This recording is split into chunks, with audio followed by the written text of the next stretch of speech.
Welcome to Picks with the Professor, the podcast where a real statistic professor. And the Kelto is Keenan. Jake. That's a good one. That's a good one. Gives you sports betting tips. I am Professor Sides. You can follow me and find all my picks on Twitter at Professor Sides. You can follow my friend Jake on Twitter at myfriend_Jake. Today is Tuesday, March 15th, 2022. And this episode covers both of today's first four games and two of Thursday's first round best bets. In case you're new here, I built a mathematical model that predicts what the spread and total should be for every Division I college basketball game. That information is available in the Google Sheet linked on the website pickswiththeprofessor.com. A picks are the ones that I love, B picks are the ones I like, and C picks are the leans. However, please remember that good and bad variance will occur. So as much as I'd like to say the model will be profitable each and every day, that is an impossible reality for any gambler. Jake, before we get started, we've got that ESPN bracket pool up and running. Do you want to remind the people where they can find that? Yeah, on ESPN, the tournament challenge, our group is named Picks with the Professor, and the password is Professor with all lowercase letters, and just join in. We got till Thursday before the game starts. All right, we'll give a shout out at the end to whoever's leading going into the Final Four, something like that. We'll give a shout out on the baseball pod. Whoever wins, we'll figure out something to give a little props to whoever can take home that trophy. Before we get to today's slate, a reminder, please hit that like button if you're on YouTube. Subscribe or follow if you aren't yet. It's the only way to ensure that you don't miss any of the March Madness content or the MLB content coming in under a month. I played baseball back in the day. Baseball's my best handicapping sport. I'm super excited for it, so get ready for that. Make sure you subscribe. That way all the baseball content gets your way as well. Share with a friend if you know others in the game, or drop a comment on Twitter or YouTube. We love those and try to respond to as many as we can. And also, before we get to the games, if you see me post about this on Twitter, we have a new partnership with ABC Island Sportsbook. They're working on a little bit of a facelift now. You might not have heard about them, a little small, working on building up their brand. And so users who sign up using the link on the website or my Twitter bio, or if you use the promo code PROFBETS, that's PROFBETS, you can get minus 105 lines for tournament games through Friday, along with their standard welcome bonus. Protect yourself from losses, bet your usual amount and win more. It's your choice, but it's not an offer that you want to pass up. Jake, I'm excited. We finally got some tournament games here. It feels like we've been looking forward to this for a long time. And I think we're starting off hot with what should be a fantastic game between Texas A&M Corpus Christi and Texas Southern. Unfortunately, having to travel all the way to Dayton for this game instead of being able to play, a neutral site game in, Huntsville or Waco or maybe over in Austin for a bigger crowd, right? The model thinks that this should be Texas Southern by 3.2 with a total of 134. It's one of the stronger underplays that I'm going to have for you through Friday. Obviously, I don't know what Saturday and Sunday looks like, but through Friday, it's one of the stronger underplays I've got. So I'm taking under 136 and a half as a B pick. And that's important to note because while in the regular season, we had some selections of games, I didn't really have to give out many C picks. I probably gave out like 2 all season. That's not going to be the case going forward since we're going to break down every single game. There's some games where I don't have a strong edge on. So I will start differentiating on totals here. This is a B under pick. I like it. I think that both of these teams, they do play a little fast, but neither offense is actually that good. And neither defense is that bad. The best unit on the court is going to be Texas Southern's defense, in my opinion. And given that Texas A&M Corpus Christi playing in the Southland saw zero defense for most of the season, I think they're going to run up against a bit of a buzzsaw here against Texas Southern and their defense. But with that said, I still don't think either team scores a ton. I like this game under. The model says Texas Southern minus 3.2. They are a 3.5 point favorite. I will say this. I don't think that I would feel happy taking the points in this game. The way Texas Southern's played lately, I talked about this on our Saturday podcast. Texas Southern kind of got it rolling there at the end, kind of finally figured out whatever they were trying to accomplish all season. They were very up and down. They let teams back in it late, but I think they've got it going. The model doesn't want to play Texas Southern necessarily, but I think if you're looking for a side, I think that's the only way to look. And so I think you can kind of look that direction. Jake, you'll talk about the side here in a minute, but again, total-wise, I think the under is one of the stronger plays that we're going to have here during the week. Jake, Texas Southern minus 3.5. Are you in? No, I'm not. I think the Oh no, shocker right off the bat. Yeah, no, I'm on Texas A&M here, Corpus Christi. Like you said, these teams are built almost exactly the same. Not a very good offense on top of a decent defense. The biggest difference between these teams is the free throw percentage, right? Texas Southern's sitting around 67%, and that's bad. And I mean, they average getting to the line 19 times a game, so that's leaving six or 7 points on the board every time. And then Texas A&M Corpus Christi is getting the line 21 times a game and hitting 75%. So that could be the difference. All we need here, the difference to win with the points here. That's why I like getting these extra points. I don't think Texas Southern is going to be able to run away enough with how aggressive both these teams are offensively that the free throws don't make a big difference. And they're a little sloppy at times. And Texas A&M Corpus Christi, man, that's a mouthful. It is a mouthful. As someone who grew up in Corpus Christi, it is a mouthful. I can tell you. Just ran out of letters, I guess there. But like they force a good amount of turnovers. I mean, part of that is playing in the Southland Conference, like not going up against the best competition in the world.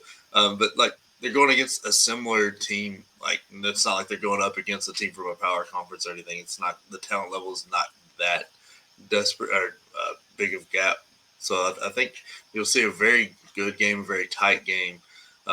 Just remember, like when you're looking at these teams, if you dive into the stats at all, remember like take into effect who they've played to get some of these numbers, right? Like because you're looking at a lot of conference play, so like it's really hard to draw comparisons. But I think these are two very similar conferences, and I think these are two very similar teams. So I think it'll be really tight.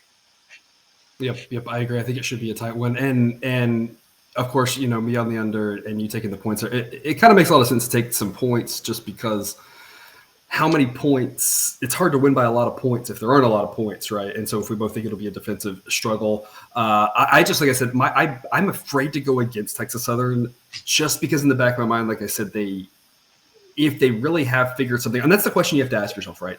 Have they really figured something out, or is that team that we saw that was inconsistent all season just who they are? And it's very possible that's just who they are. And that's, to me, like I said, the question you got to ask yourself on that one before you're taking a side. But it should be a fascinating game. It's one of the few times I can remember being excited about a 16-16 game in these play-ins because I think both teams playing really well lately and are interesting. Similar match, like I said, should be a tight one. And hopefully it's not overly sloppy. Sometimes we see these 16-16 games and they get real sloppy. One team goes on a scoreless drought for 8 minutes. And I guess I'm hoping for that with the under. But just from a good basketball standpoint, you hope it's good defense and not just, a sloppy, nasty game. Yeah. Which takes us to the other game tonight that will also be, I think, a fantastic game. Of the first four, the one that I think you got to have your eyeballs on, Indiana versus Wyoming. Two teams that I really want to back both of them. I want to back Indiana. I backed them a lot in the conference tournament, and that worked out really well. They covered all 3 times. Wyoming's a fun team to back as well, a team that the metrics don't love, but they tend to just kind of steadily outperform, and so it's kind of one of those you're nervous about when that train's going to stop, but it keeps kind of rolling, so it's not crazy to keep on board with that. So two teams, like I said, that are a lot of fun to bet on. The model thinks that Indiana should be favored by 4.2, and they're favored by 4. The total's pretty spot on. Jake, we're talking about this one. I think the number of 4 is pretty fair. If this number's out to 5, 5.5, I'm taking those points in a heartbeat. If this number's down to 2.5, I'm laying it with Indiana. At 4 is a lot tougher for me to peg. I'm going to go under that 132.5 with the C pick. Under is my default in these situations. If it's a tight spot here, neutral court, that arena in Dayton is weird. I did go out there one year, and the lighting is weird. It usually takes teams a while to get used to it. So some first half unders here may not be a bad play. Now, of course, you got to be leery.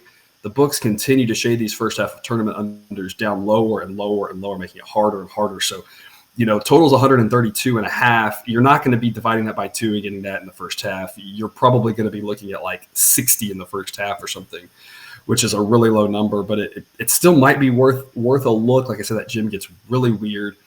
Wyoming's been an under team lately, and IU's defense has been the key for their recent success. When they played really well in the tournament, it was their defense. When they came back against Michigan, it was the defense. When they got up against Iowa, it was the defense. And when they didn't play well, it was their defense kind of letting them down. But as efficient as Wyoming is not as good offensively as some of those Big Ten teams. They're not as good as Iowa. They don't play as fast as Iowa. And so I think that helps keep this under that total of 132, but I don't love it. It's only a C pick. Jake, IU -4. Are you laying the points? Or are you taking the points in both games tonight? I'm taking the points in both games tonight. This is a man after my own heart. This is a very even matchup. It's really hard to split these two teams. They're both very good defensively, average offensively. One of the bigger reasons is when it comes to tournament time, I like to trust guards, right? And Wyoming's got the better guards with Hunter Maldonado. He's made nothing but great decisions all year, and he'll post up smaller guards, and that's where IU's weak, is their guards aren't the greatest. Like when their guards are on, like you saw when they stormed and took the big lead on Iowa and stuff, they were hitting threes, and Xavier Johnson was playing very well. When he started to slow down, that's when Iowa started to make it a comeback, because it's easy to prevent TJD from getting the ball if you just make their guards' life miserable. So I kind of expect something like that. It'll be kind of a back and forth game, but probably a one-shot game, kind of like Bohannon banking one in from the logo. I don't expect a buzzer beater, but I'm saying it'll be tit for tat kind of thing, and it should be great to watch these two-man combos with Xavier Johnson and Trace Jackson Davis and Hunter Maldonado and Graham Ike. That should be a really good really good battle, and I really think that if you haven't paid attention to this Wyoming team, you're going to be very surprised at how good Graham is. Like, he's going to go shot for shot with TJD. He's just as athletic, and he's just as big, and has a really good back to the bucket game. And that Mountain West Conference was very good this year. Not like a weird non-Power 5, but not mid-major level, like whatever that in-between level you want to put them at is. They were a very good conference. What the ACC was this year. Yeah, really. Turnovers are going to be the biggest thing. That is going to tell you how this game goes. If Indiana's defense is up and forcing a bunch of turnovers, and Wyoming's being sloppy like they have been in the past few games, this game could get away from Wyoming, but I don't see that happening. Like, 2 of the last 3, I don't think Hunter Maldonado wasn't playing, and then because he was sick, and then he didn't play the last tournament game when they got beat. So I think he did play, but he was just coming back. So I think that's going to flip a little bit, because he's going to be back to fully feeling like himself, and I don't think they're going to be as sloppy. Yep. I think that one should be a good one. Taking the points, never a bad idea when you look at when you want to back both teams. Yeah. Taking the points, never a bad option for that one. And now we're going to talk about 2 Thursday games that we really like. Go ahead and get your money down on at least one of these. Maybe the first one you probably don't have to rush the winner. The second one I think you're going to want to. We're going to start off with the Norfolk State and Baylor game. Baylor's a 21-point favorite. You've heard me back this Norfolk team all season long. They have made us a lot of green. Baylor has no reason, especially with their health, to win by 30. The model thinks 17 is the right number. So I'm going to go with an A pick on Norfolk State plus 21. Also, the under 138. I don't think that's a bad look either, but I just think there's a lot of value with Norfolk State here. They are a pretty good team. We always have to look at the strength of the 16 seeds. And a lot of that comes from how many 4 and 5 seeds won their conference tournaments. And a lot of these conference tournaments have gotten smarter, and they're giving double buys to their top teams to make it very difficult for 8 seeds to win. We almost saw it in the SWAC, right? It was Alcorn State, I believe. It was the team that made it to the championship game, and we almost saw like a 10-win team. But conferences have gotten smarter and are playing against that. So we're seeing a lot more 1s and 2s win their conference tournaments, or if it's the 3, it's a good 3. It was a toss-up type thing.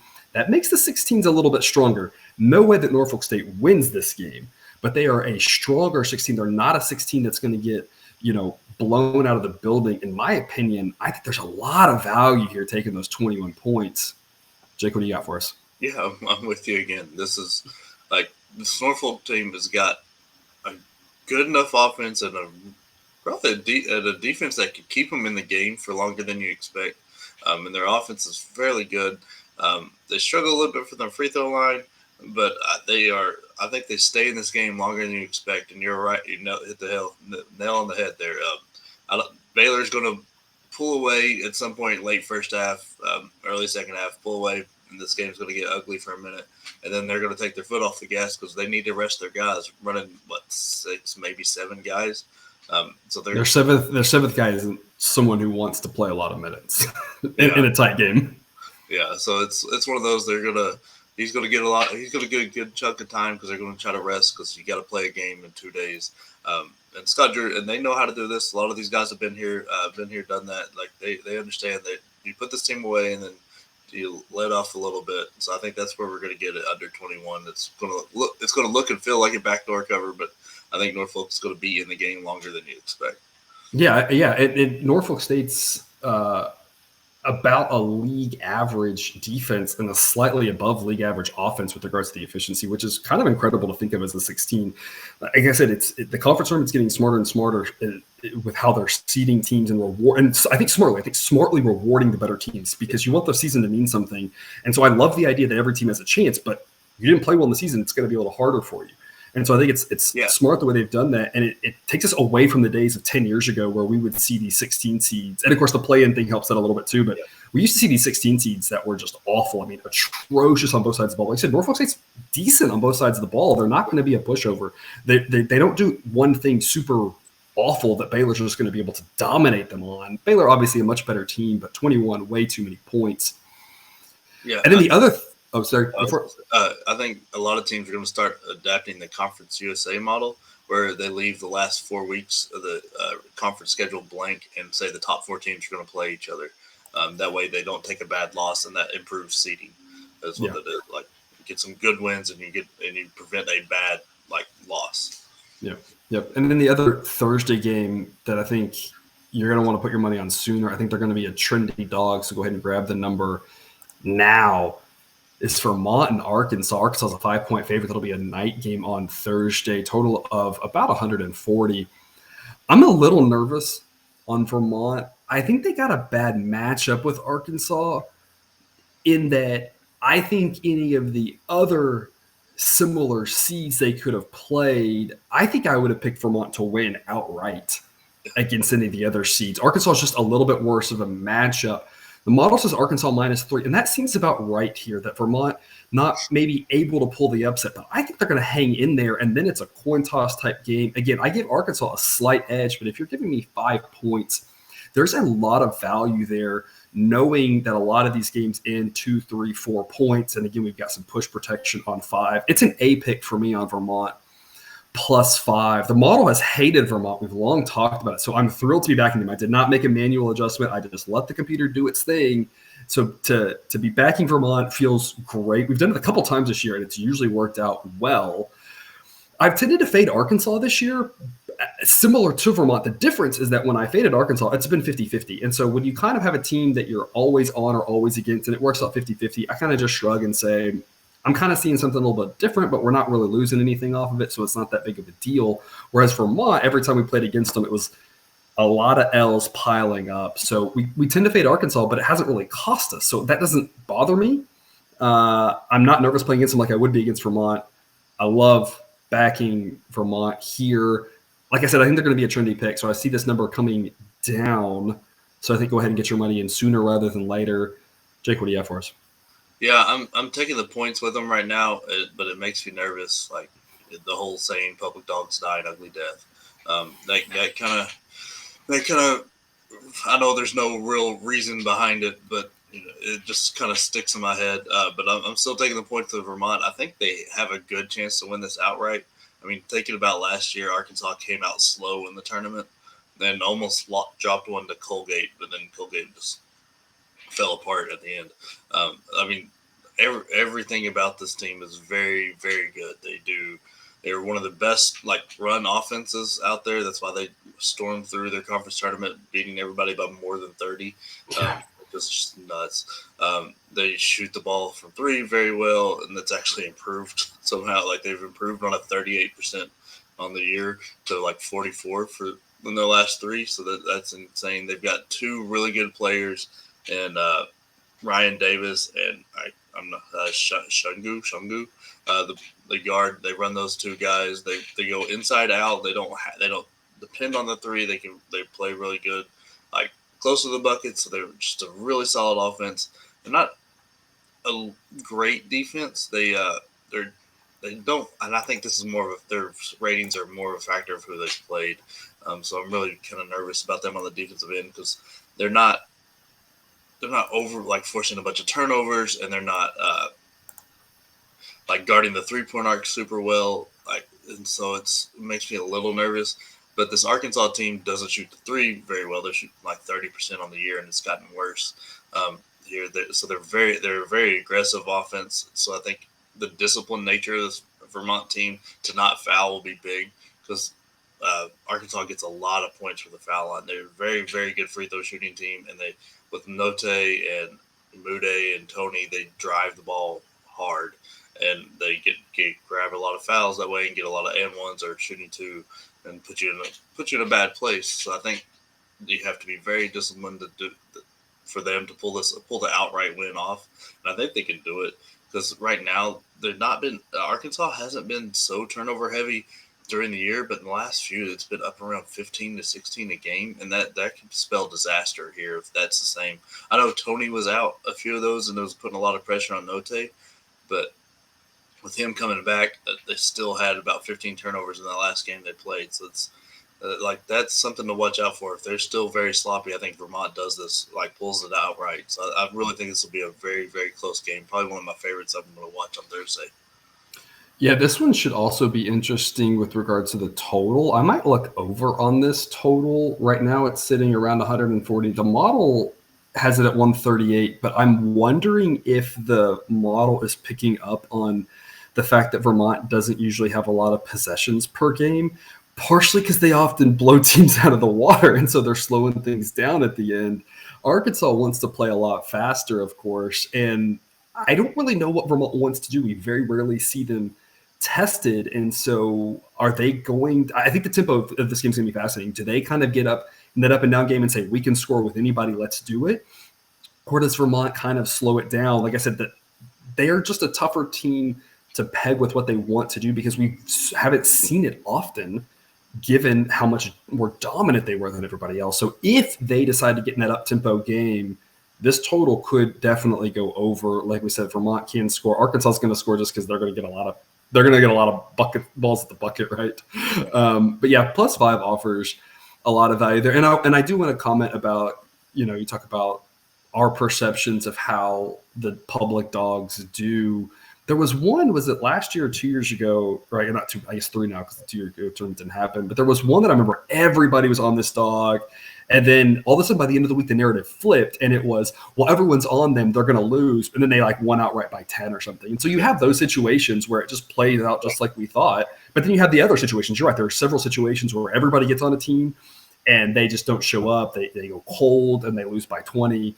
And so in general, that tends to balance out. So I would I know it's very difficult. Listener, I would encourage you, try not to overthink those situations. For every situation that one way happens, there's a counter example to it. So I would try to look at this and just say, who do you like? I think Vermont offers a lot of value. That doesn't mean they will win, doesn't mean they will cover. It just means that I think they cover more times than not here. Should be a tight, good game. And I think that Vermont is going to surprise a lot of people with how well they're going to hang in there with Arkansas, especially if they get going shooting. They can put on a clinic. It's going to be nasty. If they get going, it's going to be. And kind of talking to your pace point, I think they prefer to slow it down with the way they play inside out. That typically doesn't, we don't know because they've beat everybody by 30. But to me, if you're playing inside out, that means you want to slow it down, give your guy a chance to post up, not sprint down, take a 3, and sprint back on defense. Yeah. Well, and I guess specifically, we know that they don't want to, run up and down, but how much of the slowing down is they were up by 20 and how much of it is the way they play. And that's what I don't know. It's one of those things where they definitely appear to be one of the slower teams, but I just don't know if how much, I guess my question is how much of a boost is that getting because of the way that they get out ahead of teams and how much of that's just they might just say, nope, we want to play this slow no matter what. And that's where we just don't have a lot of data to say on that. So I think that's just something interesting to keep an eye on. It's fun to watch. Yep. And that's all I've got for you today. Thanks for tuning into another episode of Picks with the Professor. Reminder, check out that Google Sheet for predictions on every NCAA tournament game. If you haven't done so yet, click that subscribe button to ensure all the college basketball content is dropped right into your feed. We will see you tomorrow. Until then, remember, you can eat your betting money, but please don't bet your eating money.